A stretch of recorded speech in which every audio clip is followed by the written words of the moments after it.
दोस्तों, आज की कहानी है माँ अपनी ननद को भी पूछो। दोस्तों, कहानी शुरू करने से पहले अगर आपने हमारे चैनल को सब्सक्राइब नहीं किया है तो सब्सक्राइब कर लीजिए ताकि आपके पास पहुँचे हर नया वीडियो।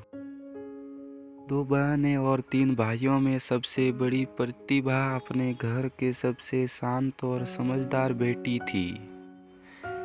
बड़ी बेटी होने के वजह से कम उम्र से ही सभी भाई बहनों को भी संभालने लगी थी।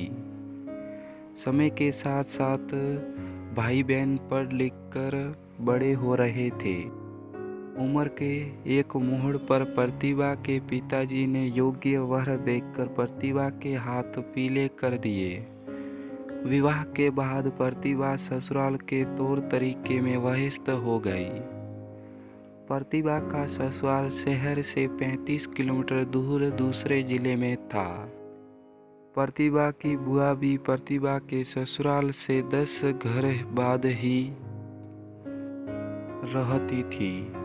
प्रतिभा के दादा दादी के गुजरे काफ़ी साल हो गए थे। बुआ लोग का आना अक्सर किसी समारोह के दौरान ही होता था।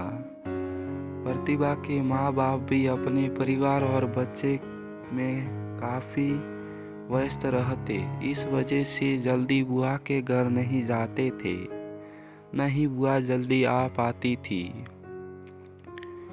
बुआ को अक्सर शिकायत रहती कि माँ बाप के बाद हमें कोई नहीं पूछता। अब पहले तो प्रतिभा कुंवारी थी तो नहीं समझ पाती थी।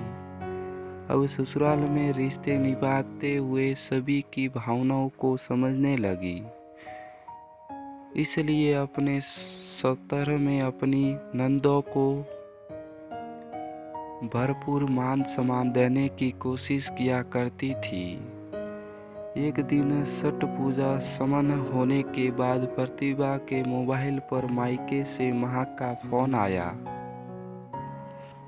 बेटा, पापा तुम्हारे घर जा रहे हैं छठ पूजा का प्रसाद लेकर। समय बहुत कम है तो रुकेंगे नहीं, बस देखकर आ जाएंगे। बहुत ज़रूरी काम है इसीलिए बुआ के घर भी नहीं जा पाएंगे। बुआ को बताना कि नहीं कि पापा आए थे। प्रतिभा को अच्छा नहीं लगा सुनकर उसने माँ से कहा, अगर पापा के पास समय नहीं है तो मत भेजो संदेश यहाँ भी माँ, और जब भी अपनी बेटी के लिए कुछ भेजना तो बुआ के लिए भी भेज दिया करना माँ, ताकि बुआ को यह न लगे कि मेरी माँ नहीं है तो मायका भी नहीं है। अगर दादा दादी जिंदा होते तो वो भी अपनी बेटी के लिए भेजते ही न संदेश माँ। बुआ की भी इच्छा होगी कि भाई भौजाई पूछे उसने मिलने आए। मान लो अगर कल को मेरा सगा भाई अपनी बेटी के ससुराल आए और बहन से मिलने न आए तो कैसा लगेगा मुझे या तुम्हें? बताओ माँ। इसीलिए अब से जब भी बेटी को पूछो तो ननद को भी पूछना माँ। संदेश बुआ को भी भेजना, तब भी मुझे भी देना माँ। प्रतिभा के मुंह से इतनी समझदारी भरी बातें सुनकर प्रतिभा की माँ बिल्कुल खामोश हो गई थी। हेलो हेलो हेलो माँ, तुम सुन रही हो ना माँ? कहते हुए प्रतिभा ने फ़ोन देखा। माँ लाइन पर ही थी। हाँ बेटा, सुन रही हूँ, माँ ने बहुत ही धीरे से कहा। मेरे पास शब्द ही नहीं है बेटा, तूने मुझे निशब्द कर दिया, सच्चाई से रूबरू कराया, मेरी आंखें खोल दी हैं। मैं मोह में अंधी हो गई थी बेटा।